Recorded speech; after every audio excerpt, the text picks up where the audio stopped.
Hello students, इस video में हम यूनिट सॉल्यूशन का NCERT in text numerical solve करेंगे। स्टेटमेंट देखो क्या है। Calculate the osmotic pressure in pascals exerted by a solution prepared by dissolving 1 gram of polymer of molar mass 1,85,000 in 450 ml of water at 37 degree Celsius. यहाँ पर एक solution है जिसको prepare किया गया। कैसे प्रिपेयर किया? 1 ग्राम पॉलीमर डिसॉल्व किया गया 450 ml ऑफ वाटर में। यहाँ पर पॉलीमर क्या है? सोल्यूट है, और वाटर क्या है? सोलवेंट है।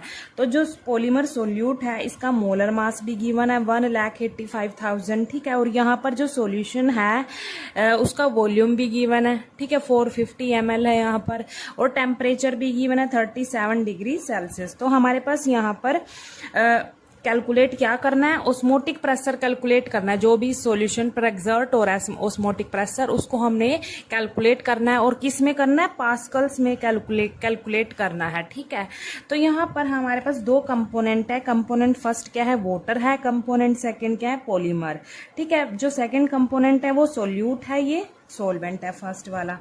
अब देखो यहाँ पर जो सोल्यूट है हमारे पास, पॉलीमर है, तो उसका जो मोलिकुलर मास गिवन है हमारे पास 1,85,000, वो मैंने M2 से डिनोट किया क्योंकि ये कंपोनेंट सेकंड है। ऐसे ही एक्चुअल मास भी गिवन है पॉलीमर का 1 ग्राम, ये भी मैंने W2 से डिनोट किया क्योंकि ये कंपोनेंट सेकंड है, ठीक है। यहाँ पर वॉल्यूम गिवन है ये 450 ml, और टेम्परेचर भी गिवन है यहाँ पर, ठीक है। अब हम ऑस्मोटिक प्रेशर निकालने के लिए जो फॉर्मूला लगाएंगे वो क्या होगा? यहाँ पर फॉर्मूला क्या होगा? Pi equals to C R T. यहाँ पर पाई क्या है? ऑस्मोटिक प्रेशर है। सी क्या है? कंसंट्रेशन है सॉल्यूशन की, मोलर कंसंट्रेशन। आर क्या है? यहाँ पर गैस कांस्टेंट है। टी क्या है? टेम्परेचर है, ठीक है। ये फॉर्मूला लगाएंगे, और आपको पता है जो ये कंसंट्रेशन होती है यहाँ पर किसके इक्वल होती है? Number of moles of solute, n से डिनोट करेंगे। Number of moles of solute को हम एन से डिनोट करेंगे। डिवाइड में क्या आएगा? डिवाइड में क्या आएगा यहाँ पर? Volume of solution in litre, litre में आएगा यहाँ पर। तो हमारे पास जो फॉर्मूला होगा क्या आता है? Formula pi equals to n divide by V R T, ये आ जाता है। तो इसको वी को इधर लेके जाएंगे, pi V equals to n R T. तो हम ये वाला फॉर्मूला इस न्यूमेरिकल में यूज करेंगे, pi V equals to n R T. अब देखो यहाँ पर जो एन होता है, नंबर ऑफ मोल्स होते हैं। मोल्स कैसे कैलकुलेट करेंगे? सोल्यूट के एक्चुअल मास को मैं W2 से डिनोट करूंगी, डिवाइड में molar mass of solute W2 divide by M2, ठीक है। और यहाँ पर जो W2 है वो कितना है? 1 ग्राम है, डिवाइड M2 कितना है? 1,185,000 ग्राम पर मोल। यहाँ पर देखो ये ग्राम से ग्राम कैंसिल हो जाएगा, तो हमारे पास जो ये number of moles of solute है ये किसके इक्वल आ जाएंगे? 1 डिवाइड बाय 1,85,000। जो ये मोल इनवर्स है ऊपर जाके ये मोल में कन्वर्ट हो जाएगा, ठीक है। तो ये एन की वैल्यू निकल के आ गई। अब यहाँ पर जो वॉल्यूम है ये किस में था? वॉल्यूम किस में था? लीटर में था, और हमारे पास मिलीलीटर में है, तो इसको भी हम लीटर में कन्वर्ट कर लेंगे। वॉल्यूम को कैसे कन्वर्ट करेंगे? इसको 1000 से डिवाइड कर देंगे तो 0.450 लीटर आ जाएगा, ठीक है। अब देखो यहाँ पर जो R है हमारे पास, गैस कांस्टेंट है, इसकी वैल्यू क्या होती है? R की ये आपको याद करनी पड़ेगी। कांस्टेंट होती है इसकी वैल्यू 8.314 किलो पास्कल लीटर पर केल्विन पर मोल, ये होती है इसकी वैल्यू, ठीक है। अब यहाँ पर ये किलो पास्कल है। अगर हम किलो पास्कल को पास्कल में कन्वर्ट करेंगे तो इसकी वैल्यू क्या होगी? 8.314 मल्टीप्लाई 10⁻³ किलो पास्कल को अगर पास्कल में कन्वर्ट करेंगे तो हम मल्टीप्लाई क्या कर देंगे? 1000 से मल्टीप्लाई कर देंगे तो वो पास्कल में कन्वर्ट हो जाएगा, ठीक है। क्योंकि हमें जो ऑस्मोटिक प्रेशर है वो पास्कल में कैलकुलेट करना है, किलो पास्कल में नहीं करना, इसीलिए हमने पहले ही क्या कर दिया?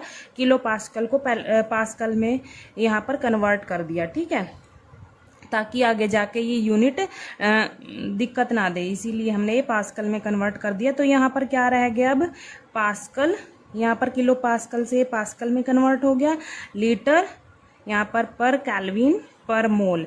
तो ये हमारे पास किसकी वैल्यू है, आर की वैल्यू है।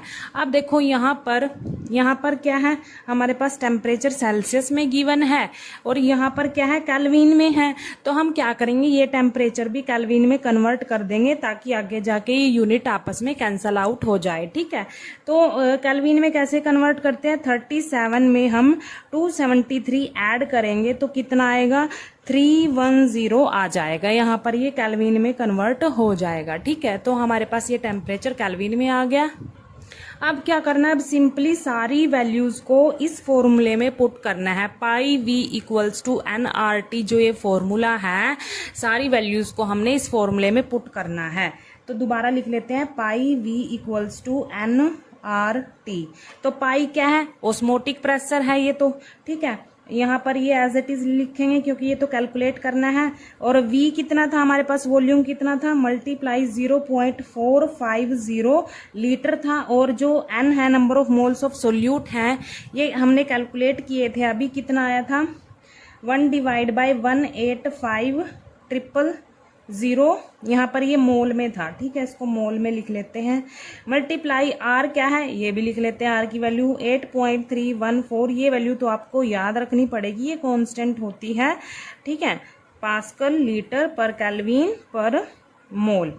मल्टीप्लाई में क्या आएगा, temperature T, pi V equals to nRT है ना फॉर्मूला, तो पाई एज इट इज रहेगा क्योंकि ये तो निकालना है। वॉल्यूम पुट कर दिया, n पुट कर दिया, r पुट कर दिया। अब टेम्परेचर की बारी, टेम्परेचर कितना है, 310 केल्विन।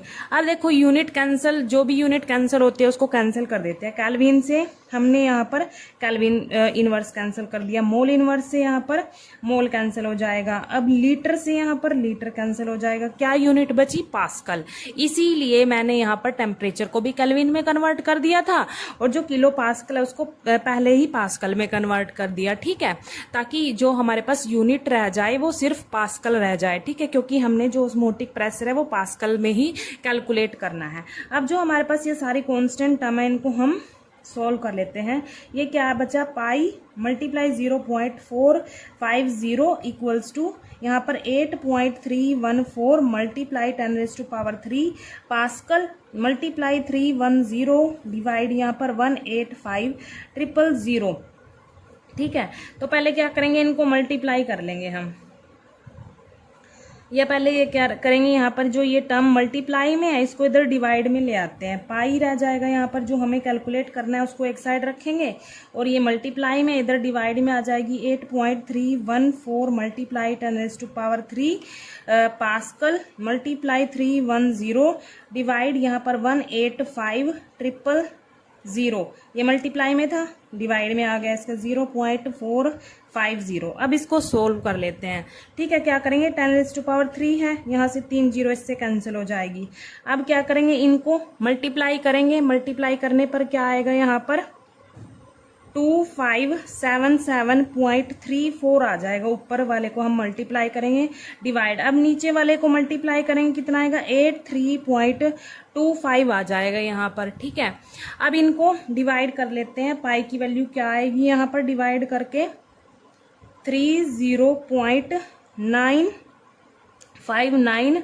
यहाँ पर ये यूनिट साथ में चल रही है तो इसको भी लिखेंगे पास्कल, यहाँ पर ये पास्कल। ठीक है, अब देखो ये जो डिजिट है ये 5 से बड़ा है तो उससे नेक्स्ट वाले डिजिट में हम 1 ऐड कर देते हैं। अगर ये डिजिट 5 से बड़ा होता है तो उससे नेक्स्ट वाले में 1 ऐड कर देते हैं। तो क्या आएगा, अप्रोक्सीमेट यहाँ पर पाई की वैल्यू 30.96 पास्कल आ जाएगा। ठीक है, तो ये हमारे पास ऑस्मोटिक प्रेशर की वैल्यू आ गई। पाई क्या है, ऑस्मोटिक प्रेशर है और हमने क्या कैलकुलेट करना था, ऑस्मोटिक प्रेशर ही कैलकुलेट करना था पास्कल्स में। तो हमने पाई निकाल लिया, यहाँ पर 30.96 पास्कल। पाई क्या होता है, ऑस्मोटिक प्रेशर होता है। ठीक है, थैंक यू।